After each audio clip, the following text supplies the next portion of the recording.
अस्सलाम वालेकुम व्यूवर्स, कैसे हैं आप लोग।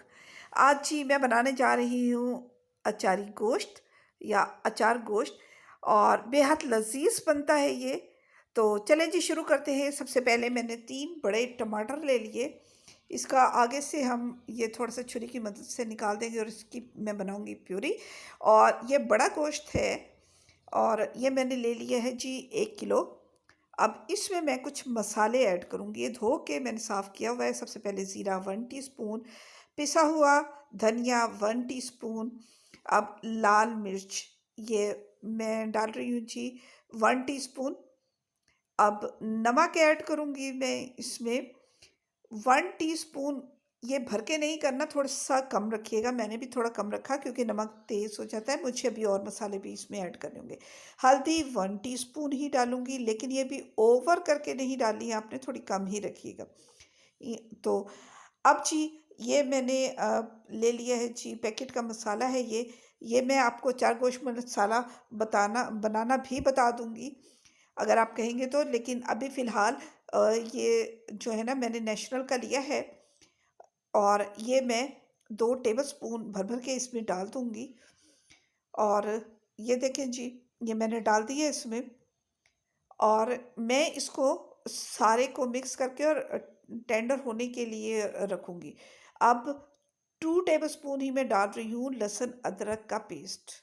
ये मैंने दो में फुल नहीं था तो एक थर्ड टेबल स्पून भी मैंने डाल दिया ताकि ज़रा अच्छा सा फ्लेवर आए थे।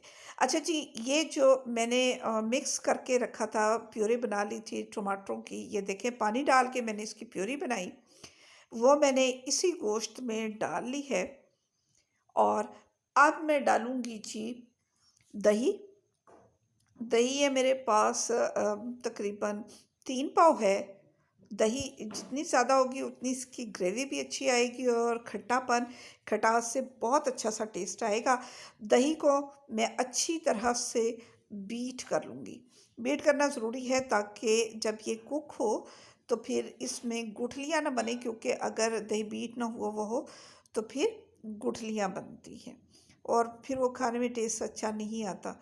तो जी ये अब मैंने मिक्स कर ली है अच्छी तरह, यानी कि बीट कर ली है। ये भी मैं इसी मसाले में ऐड कर दूंगी। ये अच्छा, ये बनाना बहुत आसान है। इसको बना के ऐसे मिक्स करके आप मैरिनेट करके फ्रीज़र में भी रख सकते हैं। जो ही कोई मेहमान आए तो बस आप फटाफट इसको कुकर में डालें, ऑयल डालें और ये तैयार हो जाएगा। ये मैं इस तरह करके रखती हूँ फ्रीज़र में, बड़ी कुक कुक तैयार होता है। तो अब आप देख लीजिए कि मैं इसको हाथ की मदद से अच्छी तरह से मिक्स कर रही हूँ ताकि सारे मसाले यकजान हो जाए। हमें अच्छी तरह से मिक्स करना है और उसके बाद मैं इसको रख दूँगी फ्रिज में। कम अज़ कम पकाने से 2 घंटे पहले इसको आपने रखना है। अगर ओवरनाइट हो तो फिर तो वाह क्या कहने, फिर तो टेस्ट बहुत अच्छा आ जाएगा। वो मैंने फ्रिज में रख दिया, बाहर गर्मी है। अब एक कुकर मैंने ले लिया है क्योंकि कुकर के बगैर गलना ज़रा मुश्किल हो जाएगा। तो मैं इसमें ऑयल डाल रही हूँ, नीचे फ्लेम ऑन है।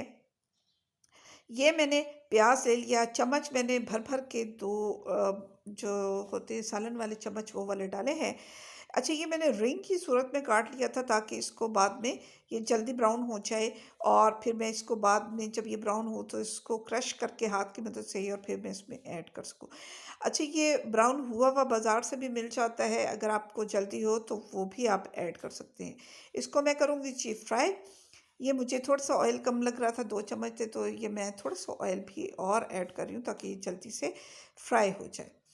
अब मैंने इसको फ्राई करके ब्राउन करूँगी, लाइट गोल्डन सा हो जाए, तो उसके बाद फिर मैं आपको बताऊँगी कि आगे क्या करना है।